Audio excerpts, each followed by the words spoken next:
Dr. Preetam Singh. Thank you for calling me here, and Mrs. Sasha Bhandarkar ma'am, and other distinguished guests. Uh, First of all, a correction, I am from Hero MotoCorp and not Hero Honda.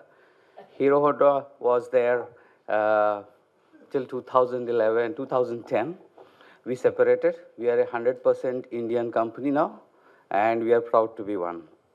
Having said that, I know that this is really a fag end of the thing. Half the chairs are empty, and I don't blame the people, but I really commend that all of you guys are here and still want to listen to something.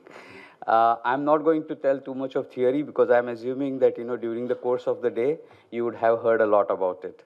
But what I would like to do is that kind of just share with you some experiences which I have about this topic, and I seriously think that if it's more of a kind of a discussion or an interaction, then actually there is more learning value. So if there is questions that you have to ask, that would be actually fantastic way to engage all of you. I think that's probably better than just we telling us, because I can tell you one thing, that I don't think I have achieved anything more than many of the people here, and it doesn't give me any right to come and preach you what it is. So I'm going to be sharing what I have learned, and then it's up to you to ask questions and then see how we can have a discussion. Having said that, since there are some students here, and I'm told that there are some academicians as well, what is the most famous learning theory that is there about experiential learning? What do you think it is? It's often repeated in experiential learning. Sorry?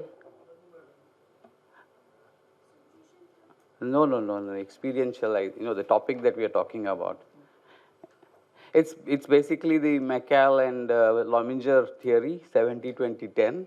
And I'm assuming that a lot of you would have learned, or if you're not learned, then I'm sure you're going to learn in your curriculum.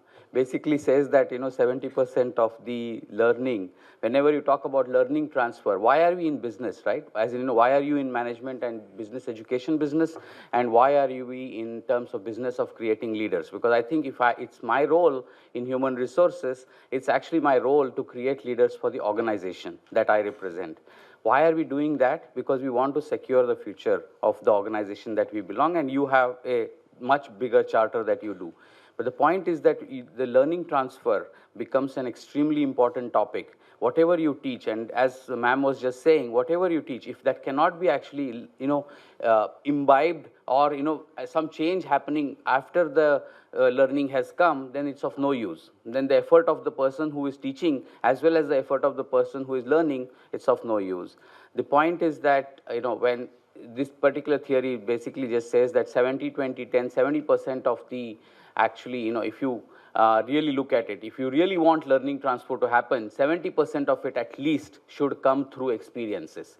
70% of it should at least come through some kind of role, some kind of assignments, some kind of on-the-job training or something like that. Now, point is that if when we have so much theory, and this was done in 1980s, and at the time, then it is still relevant. It is still relevant in today's context. Even after all the, I was just briefly there for the previous session. Even after all the technology disruptions that have happened, that theory is still relevant. What did we do internally at Hero MotoCorp is what I wanted to share with you all. We looked at, when I came on board in September 2014, I looked at in terms of, how we are doing learning inside the organization. And I can share with you very openly, it is the most common way of learning was actually creating a training class. Basically, you have a bunch of people who sit around, and then, there is somebody who comes and then he teaches and then goes off. There is no follow-up to that particular what happens in the class, and that is what usually was the most common thing. And we also have heard, not just in my organization, but I'm sure in many organizations, if there is somebody who has to be taught something, the most common phrase is uska thoda training kara do.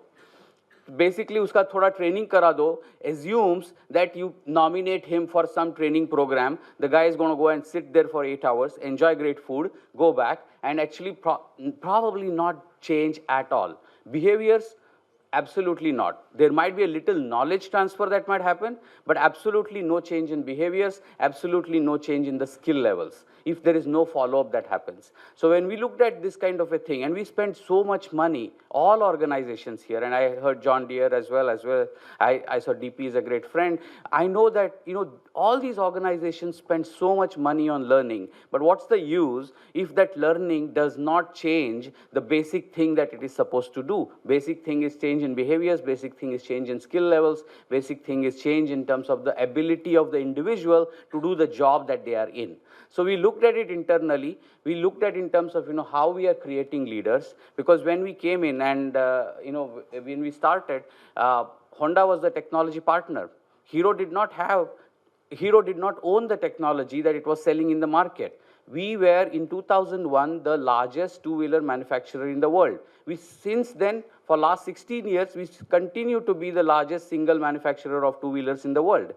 But most important part of it was owning the technology that we sell. And that was our charter, that how do we create technology. Now for this, you cannot create suddenly engineers overnight. You have to be able to develop them. You have to be able to build that. And for that, you have to be able to look at in terms of curriculums that you are designing. How would you do that? You cannot send them to, let us say, a motorcycle design class and expect them to learn the design theory of motorcycles. You cannot send them to a program management class and expect them to come and suddenly now create a complete new program management process for our new product development. We have to be able to bring them into experiences which they will be able to learn, because that is how learning transfer usually happens. That was number one. Number two charter was that all along we were Indian organizations. We had our largest market in India. But our vision of our chairman was to be able to say that we want to become a global organization, which means we should be able to have our operations outside. We should be able to have our sales, marketing, and markets. We should be able to address global markets. For that, what do you need? You need leaders.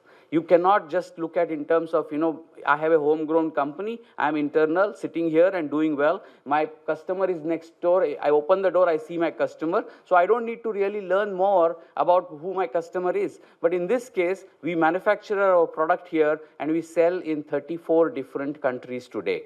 We don't know the customer that well of the person who buys in one South American country or in any other, in Africa or in the South Asian countries. Our people need to be able to actually understand, interact with the customers there to know what are the buying habits. In some country, a color red may represent something. In another country, a color red might be absolute no-no in terms of buying. Now, this is a customer insight. How do you gain customer insights? By sitting. You don't gain customer insights by reading books. You don't gain customer insights by sitting in classrooms like this. You have to be able to be there in that. And in this case, I can give you a personal example of mine. I used to work for Honeywell for a pretty long time. And a part of that Honeywell career I spent in the US. I was living in the US. I was doing a global role. Now, that experience of living in a different culture, living in a different country was much more valuable to me personally than learning everything about cross-culture management, sitting here in India, reading books, taking tests, or whatever you may say it. I will tell you that unless you dine and sit and sleep in another country, you will not be able to learn the nuances of the culture of that country. Now, that is experiential learning. You have to be able to do it to be able to actually learn it. Now, today I know I can tell you a lot of things about how American culture works because I lived there. But if you ask me how does Mexican culture work, I won't be able to tell you because I have never lived in Mexico. I have only heard or learned or read about Mexico. And that was the thing. So we had to develop leaders. We had to develop leaders within the organization who can run global organizations. So what we have done in the past couple of years is that we have created a leadership curriculum, and it is heavily based on experience. What we have done, for example, last September, and Dr. Singh is here, he knows about it, we took 30 of our people to Harvard. We did not take them, we did not call Harvard professors here into Delhi and we are sitting in our home and come and teach us about what the world is doing or what the world is innovating. We took them to Boston. We took them and we exposed them to variety of innovation that is happening. Why Boston, you may ask? It was not just because Harvard is there. We took them to Boston because there was a specific reason for it. We are in the automobile business, and you know the disruption in technology in the automobile business that is happening in variety of ways, be it autonomous vehicles, be it self-driving, be it the variety of technologies that are coming in. Boston has been selected as a pilot city for the autonomous vehicle project by World Economic Forum, and it is one of the several cities that actually bid for it, and Boston was selected. We wanted to go and be in Boston to understand what does it make, what does it have to be able to be selected as a pilot for an autonomous vehicle project by the World Economic Forum. Now, for that, you can read several books, there are available, but we wanted our people to go. How did we go about it? We selected 30, but we said that we don't want to take only the leadership team there. We don't want just the leadership team comes, because which is another thing that happens in companies, that the leadership team will go, they will travel everywhere, they will learn, they will see, they will look at it, and then they will come and preach internally in the organization. It doesn't make sense. So we actually selected a few members of our leadership team. We selected few members of our people who are in the managerial role. We also went and said, okay, automobile industry is actually quite infamous for its gender diversity. And we are doing a lot for actually enhancing women in our workforce. Now, we selected 6 of our women employees as well. They may not be at the leadership level today, but we wanted them to gain that experience to be able to go and learn with us. Our chairman, Mr. Pawan Munjal, he was there for the 4 days, and all of us were there. He was able to spend time, and they were able to learn from them. We had best of the professors. We took them to the MIT's nanotechnology lab. We showed them the innovations that people are doing today, and which will get into products of possibly 4, 5, 10 years down the line. This is experience. And when I come back today, we did not stop at that. We said, okay, now you have been there, we have taken you there, now you create projects.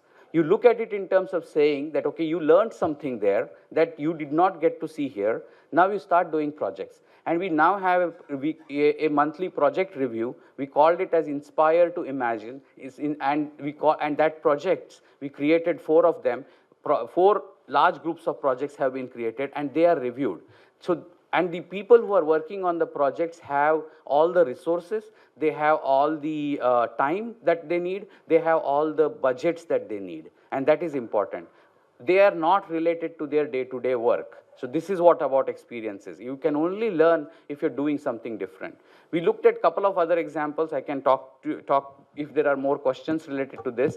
But I wanted to just share with you that as organizations today, we are completely revisiting our curriculum in order to create experiences for the people who are, and that is the only way we believe is that we will be able to do learning transfer for the organization. Thank you.